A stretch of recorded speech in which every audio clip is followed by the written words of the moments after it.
nhận số này đó. Cái 6 rồi nó xóa lại xong rồi khỏi này. Đây má. Ba chơi giá rồi sao này.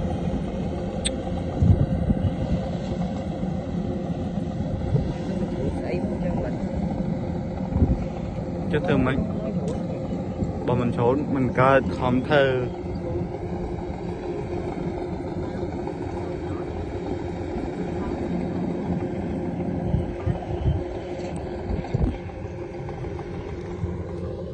mà nó còn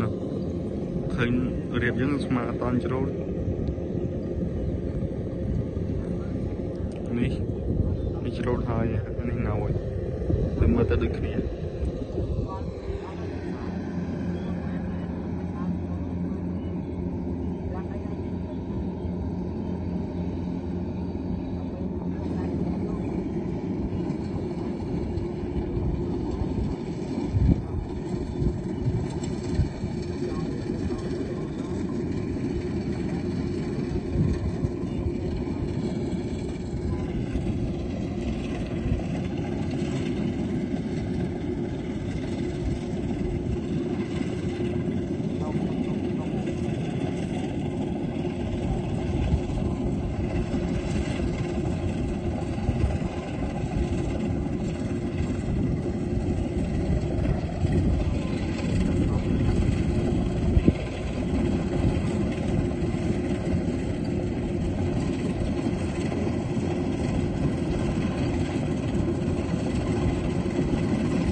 bông người chênh nay làm lọt thì bông đây thôi chơi mà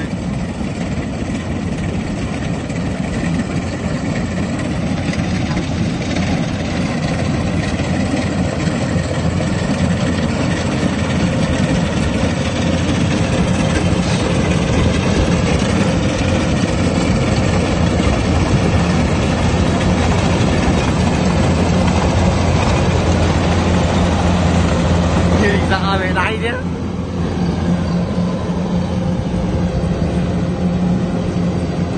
lệch bây giờ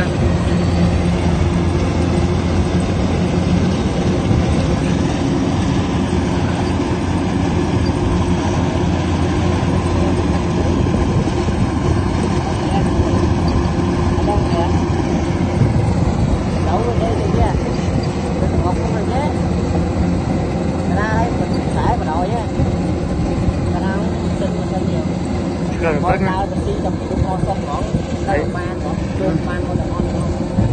chắc mấy chôn con bị đang ngay nằm đầu quýnh đau ở đây những hai giờ món còn chôn con kia là với một đó cái tàu đau chứ là ai luôn còn mà đây cho một quýnh mai chiếc mai đau